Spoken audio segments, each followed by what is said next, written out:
where the HTC Desire 820 comes into mind, as it bears an impressive piece of silicon in the form of a potent 64-bit octa-core Qualcomm Snapdragon 615 processor. Historically speaking, HTC is known for the meticulous designs of its devices, and the Desire 820 surely follows in that rich tradition. For a glossy plastic-bodied thing, it's surprisingly attractive, slim for its massive size, lightweight, and solidly constructed to give it some substance. At the same time, it's accompanied with the usual suspect of ports and buttons around its trim. They include its power button, volume control, microphones, microUSB 2.0 port, and 3.5mm headset jack. Another unique characteristic of the Desire 820 is that it's a dual SIM device, a nifty offering for the global traveler.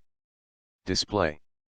On paper, it looks like HTC didn't change a thing with the Desire 820's display, seeing that its specs match the Desire 816, so what we get is a 5.5-inch 720 x 1280 LCD display. Size is undoubtedly one of its assets, but it's not particularly the sharpest tool in the shed with its pixel density count of 267 pixels per inch.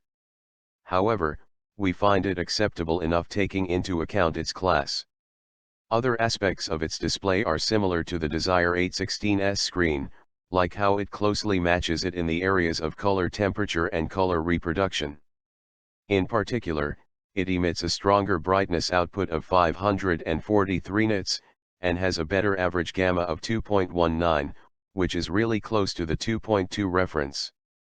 Interface and functionality.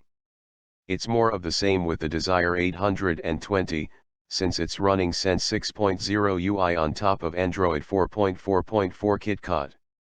Indeed, it certainly has its place amongst the customized Android experiences out there, one that continues to have a clean and modern look that makes it attractive without being overly complicated like some experiences. Signature HTC experiences are in tow here, like Blink Feed, but after diving deeper into the interface, we find it missing the various motion launch gestures first introduced by the One M8. This isn't necessarily a bad thing, of course. Now that Android 5.0 Lollipop is beginning to make its rounds, we're eager to see the Desire 820 benefit from all of the update's rich new features, but who knows when that'll come to fruition. Processor and memory. So far, there's nothing greatly unique about the Desire 820 that we haven't seen before in other handsets, but it's a noteworthy smartphone for the simple fact that it's powered by Qualcomm's 64-bit based octa-core chipset, the Snapdragon 615 SoC, where each core clocks in at 1.5 GHz accompanied with 2 GB of RAM and the Adreno 405 GPU. It undoubtedly gives the phone a responsive feel, but in all fairness, it's not something we'd classify as being dramatically better than its siblings.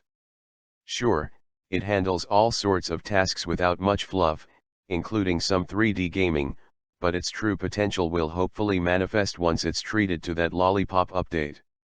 Stuffed with 16 GB of internal storage, there's a microSD card slot to supplement things for multimedia junkies who crave the extra space. Internet and connectivity. Yes, it's not the most detailed screen, but we're forgiving seeing it has enough likable qualities to complement the experience. As we previously mentioned, the HTC Desire 820 is one of those global-friendly smartphones thanks to its dual SIM, nano SIM, slots. In standard fashion, it's outfitted with all of the usual connectivity arsenal we're accustomed to finding, such as a GPS, GLONASS, Bluetooth 4.0, dual band 802.11a/b/g/n Wi-Fi. Somewhat of an uncanny move on HTC's part, the handset has been stripped of NFC. Camera. Seriously, it takes some nice looking photos. And some good selfies too, with its front camera. Launching the camera application brings forth a familiar interface. It is very clean, with no buttons and knobs in the viewfinder's way, and the image adjustments are only a few taps away. It is convenient that we're allowed to switch between the front and the rear cameras with a simple swipe. The HTC Desire 820 comes with a 13MP main camera, one that has a profound presence in the rear of the phone, which is also pretty generous considering the device's mid-range class. A single LED light sits below it to help in those tricky low-light scenes. One-upping its sibling in the Desire 816, the Desire 820 is outfitted with a higher count 8MP front-facing camera. A pleasant surprise no doubt, the Desire 820 is a capable snapper, one that dishes up some nice-looking shots.